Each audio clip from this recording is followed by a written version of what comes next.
I go on Tumblr and it's like a window into what my fans are going through.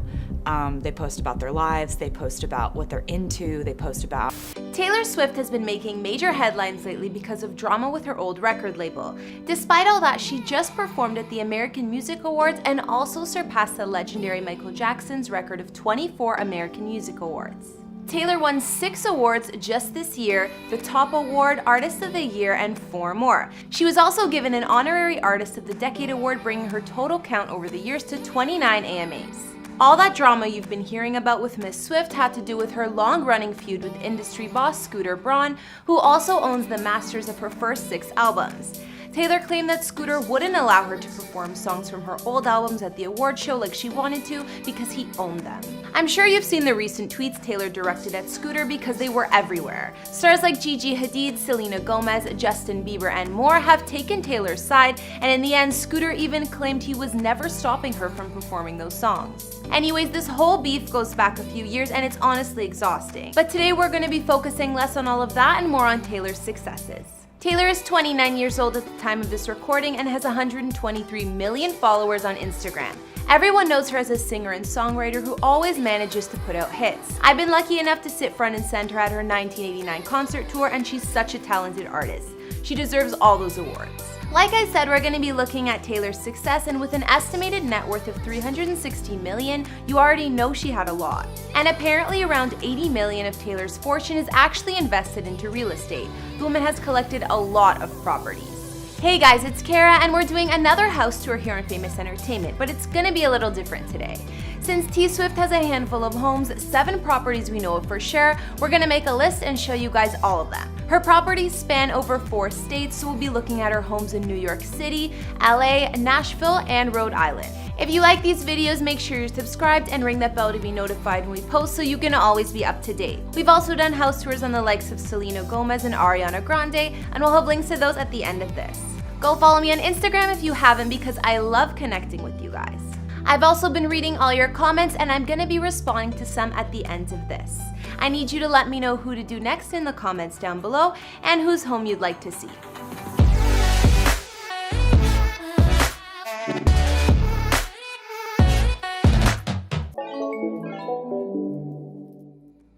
We'll start with Taylor's real estate in the Big Apple. First, we have Taylor's Tribeca penthouse, or what she's made into a duplex. In 2014, the singer bought not 1 but 2 attached penthouses in an old building that was built in 1882 in the Tribeca area of NYC. She actually purchased the apartments from the Lord of the Rings director Peter Jackson for almost $20 million.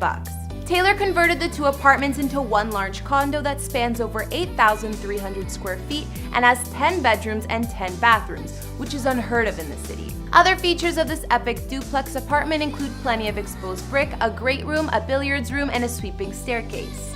Taylor's place definitely has a vintage vibe. Clearly that ginormous penthouse wasn't enough for Taylor, so next on the list is the neighboring townhouse she purchased.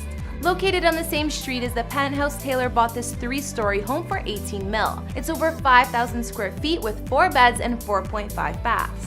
Taylor's townhome isn't exactly haunted, but it does have a weird past. Apparently, a famous French politician served house arrest there for assaulting a hotel maid back in 2011. Besides that, Taylor's home has great features like a luxury master suite, home movie theater, a gym, heated floors, rainfall shower, and even a separate guest suite with its own entrance. And finally, also on the same New York City street, Taylor now owns another condo that's slightly smaller than her other 2 properties there.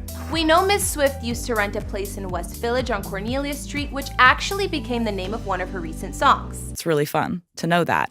This home was super gorgeous, but she only lived there for a limited time, and it seems like she couldn't stay away from Franklin Street in Tribeca. In 2018, sources confirmed that Taylor purchased yet another condo for $9.75 million right beside her other properties in Tribeca in an off-market deal. This place is just over 3,500 square feet, but we don't know much more about it yet. For Taylor's 4th home on our list, we're moving out of NYC and onto Rhode Island. Do you want to go outside and check out the other situation? This estate was built in 1930 and sits on the highest point in Watch Hill, spanning 5 acres of land. Apparently, Ms. Swift bought this place for over $17 million back in 2013 and paid in cash. She uses this lavish vacation home to throw parties with her friends, especially for the 4th of July. Taylor's Watch Hill estate in Rhode Island is almost 12,000 square feet and has 7 bedrooms and 9 baths. Looking at the size of this place, you already know the living spaces inside are generous. There's also a ton of privacy, a pool in the backyard, 700 feet of shoreline, and views of the bay. Clearly, there's enough room for all her guests.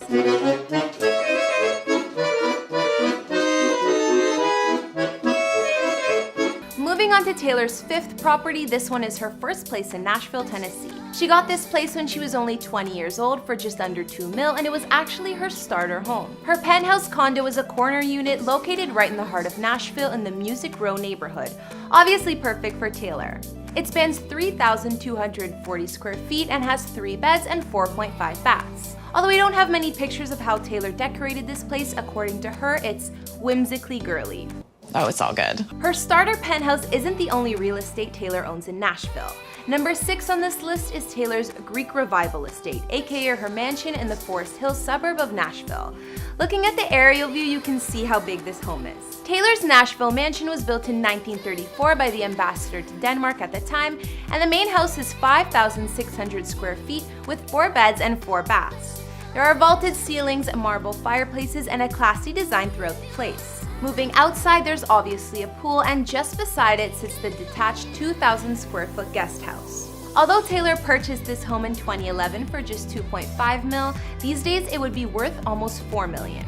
Finally, last on our list of Miss Swift's properties is her home in Beverly Hills, because every celeb obviously has a house near Hollywood. This iconic mansion used to be the home of Samuel Goldwyn and his family, one of Hollywood's most renowned film producers. Taylor bought this home in 2015 for $25 million as the first person to own it after the Goldwyns. She even requested to turn this estate into a local landmark because of its history. Since Taylor's request was approved in 2017, she began restoring the mansion. The Georgian Revival style estate is almost 11,000 square feet and has 7 beds and 10 baths. Inside, there's an old Hollywood vibe, and Taylor intends on keeping the home just the same as it was originally built. Some features of the home include a gorgeous dining room where Sam Goldwyn and his wife used to host fabulous dinner parties, with the likes of legends including Charlie Chaplin and Clark Gable, and a private screening room, of course. Outside, there's a pool, cabana, tennis court, covered patio, and plenty of gardens. So now we've looked at New York City, Rhode Island, Nashville, and Beverly Hills, and our list of Taylor Swift's home is finally complete. I wasn't kidding when I said the woman had a bunch of properties. On top of these 7 houses Taylor has, she also recently sold another Beverly Hills home she previously lived in. It was a Cape Cod style cottage and a bit smaller than some of her other homes, but it was still really nice. She definitely made some money off of that sale too. Yeah, and actually an interesting dynamic happens. Considering she's still dating British actor Joe Alwyn, there's also rumors that T Swift may be looking to buy up some real estate in his hood too, but who knows? My boyfriend planted an olive tree in my yard for Christmas. We'll see if she decides to buy anything international. Okay, well, I'll walk you to the door. I want to know what you guys think after seeing all Taylor's homes. Which one was your favorite? There's a lot to choose from, but my personal faves have got to be her Rhode Island vacation home and her Beverly Hills estate because they're so classic. Okay guys, now I'll be reading out some comments from previous vids. On our Will Smith house tour, Alan Morales said, "So happy for Will Smith, he works hard for everything he has. Good for him." That's kind of the way it works, you know, and I was below average. I'm loving all these comments from the Will Smith fans. I agree, he's been working for years now. And Nirvana365 also commented on the same Will Smith vid saying, "Damn, $42 million home, OMG. I'd be like, OMG, a $2 million house tour. LOL, this is like the god of real estate." We also got a request for the weekend's house tour and we did his as well, so keep your eye out for that. Well, I mean, I don't mind that, you know. It's just more like the experience, you know. Alright guys, that's all I could find on Taylor Swift's multiple homes across America. I hope you guys liked the list. What did you guys like best about Taylor's homes, and were there any that I missed? Let me know in the comments, and let me know some other celebrity houses you'd like to see. Follow me on Instagram if you want to chat more, and I'll see you next time with some more videos. Bye!